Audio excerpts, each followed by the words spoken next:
सुदामा से बातें करते हुए कब कृष्ण उनके पांव दबाने लगे, ये सुदामा को पता ही नहीं चला।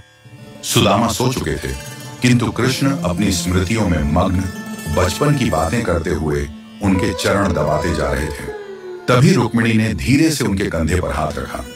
कृष्ण चौंक कर पहले रुक्मिणी को देखे, फिर सुदामा को। उनके नेत्रों में प्रश्न था।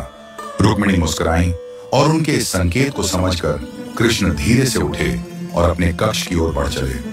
रुक्मिणी ने उनके इस भाव विह्वल रूप को देखकर आश्चर्य से पूछा, स्वामी, आज आपका व्यवहार बड़ा ही विचित्र प्रतीत हो रहा है। आप जो इस संसार के बड़े से बड़े सम्राटों के आगमन पर भी तनिक भी विचलित नहीं होते, वे अपने बाल सखा के आगमन की सूचना मात्र से इतने भावुक हो गए कि नंगे पांव द्वार तक दौड़ पड़े। भोजन छोड़ दिया, अपनी सारी मर्यादाएं भुला दी और उनके जीर्ण शीर्ण चरणों को अपने अश्रुओं से धो दिया।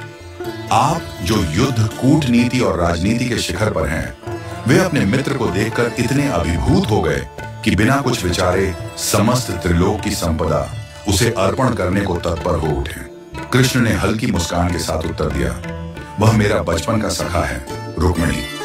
सत्यभामा, जो अब तक मौन थी, जिज्ञासा से पूछ बैठी, परंतु उन्होंने तो बचपन में आपसे छिपाकर वे छने भी खा लिए थे, जो गुरु माता ने आप दोनों को मिल बांट कर खाने को दिए थे।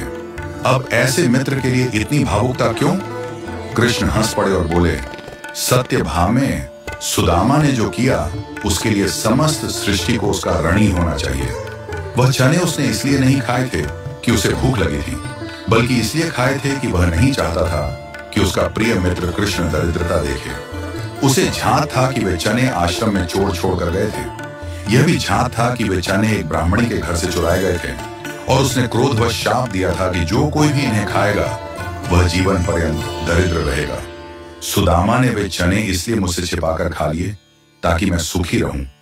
वह मुझे ईश्वर का अंश मानता था और सोचता था कि यदि ईश्वर ही दरिद्र हो गया तो समस्त सृष्टि दरिद्र हो जाएगी। उसने पूरी सृष्टि के कल्याण हेतु स्वयं पर दरिद्रता स्वीकार कर ली। रुक्मिणी और सत्यभामा अचंभित रह गई। रुक्मिणी के मुख से स्वतः ही निकला, इतना बड़ा त्याग। कृष्ण ने गर्व से कहा, मेरा मित्र ब्राह्मण है रुक्मिणी, और ब्राह्मण त्याग, ज्ञान और तपस्या का प्रतीक होते हैं। उनमें जन कल्याण की भावना कूट कूट कर भरी होती है। इक्का दुक्का अपवादों को छोड़ दें तो ब्राह्मणों का जीवन ही त्याग और सेवा का उदाहरण होता है। अब बताओ, ऐसे मित्र के लिए हृदय में प्रेम न उमड़े तो क्या उमड़े? रुक्मिणी ने भावुक होकर कृष्ण की ओर देखा। कृष्ण की आंखों में नमी थी। वे बोले, गोकुल छोड़ते समय मैं इसलिए नहीं रोया था क्योंकि अगर मैं रोता तो मेरी मैया यशोदा प्राण ही त्याग देती, किंतु आज जब मैंने अपने मित्र के चरणों में पड़े घाव देखे तब मेरा हृदय भर आया। यह घाव उसके जीवन के संघर्षों की गवाही देते हैं, संघर्ष जो उसने मेरे लिए सहर्ष स्वीकार किए।